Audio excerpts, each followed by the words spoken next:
2023 legislative session in the books. Now it's time to look at policy that's passed and hopefully implemented into law, specifically with child care. Iowa has had an issue for years with the lack of support for families and child care providers in the state. And to talk more about the issue and a potential solution, we're joined with E.J. Wallace of the Save the Children Action Network and Jesse Ball, a former child care worker. Thank you both for being here this morning. Thank you very much, Zach. We appreciate it. Okay, so a bill, House File 707, just passed through the House chamber. It's passed through both chambers. The governor can sign it into law.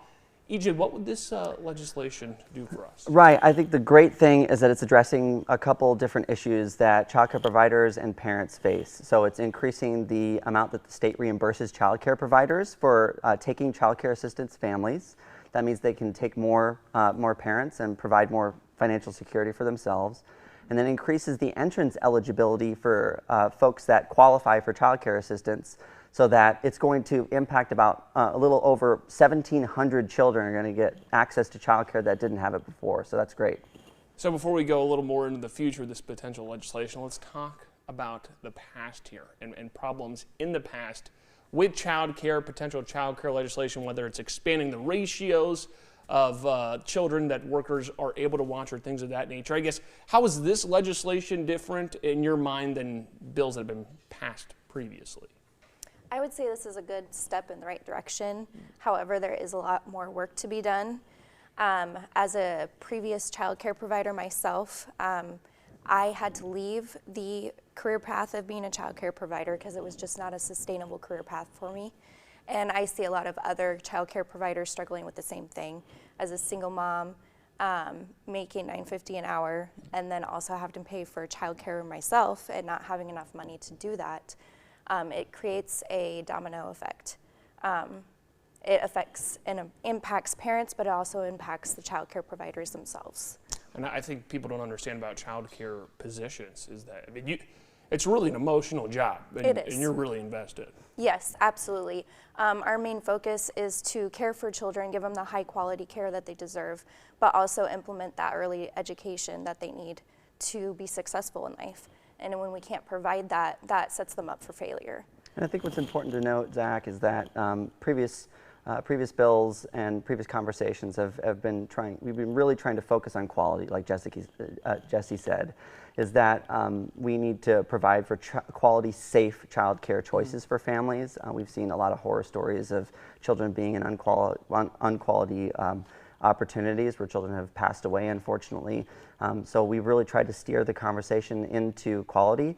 But like you said, past couple of years, we've had increases in ratios that child care providers have been able to provide for families, for children. That means they can care for more 2 and 3-year-olds, and then decreasing the age requirements to 16 and 17-year-olds to be able to care for children unsupervised. Those are not solutions that are going to get us more towards quality, to provide safe, quality choices for parents. And it lacked incentive, too, for the child care facilities, the workers, you know, the person behind the employees. So what does this bill do to incentivize these child care facilities? I think the big thing is when we increase eligibility for families, that means more families can qualify for child care assistance to be able to receive assistance from the state government.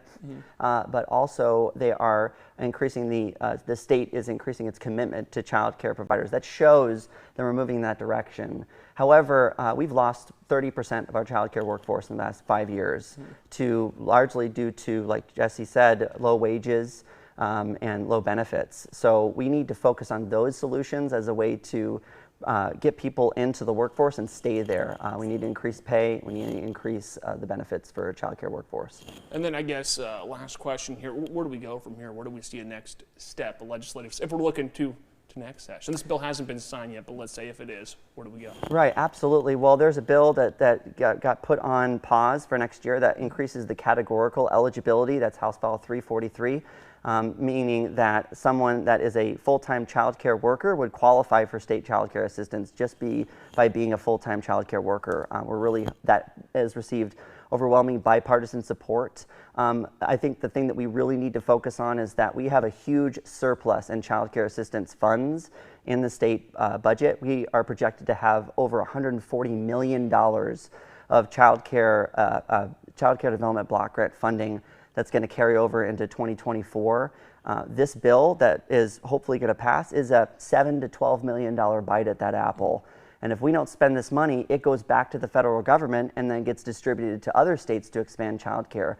So we know that by having a child care workforce shortage and a child care crisis for children, we need to be able to invest those funds now so that we can make sure that parents have a safe place for their kids to work, for their kids to be while they work, and for providers to be able to enter into and stay in the child care workforce, because they are the professionals behind every profession. Gotcha. We can talk about this for a while, but we got to go here. EJ and Jesse, thank you for joining us this morning. Thank you for having us. Thank you.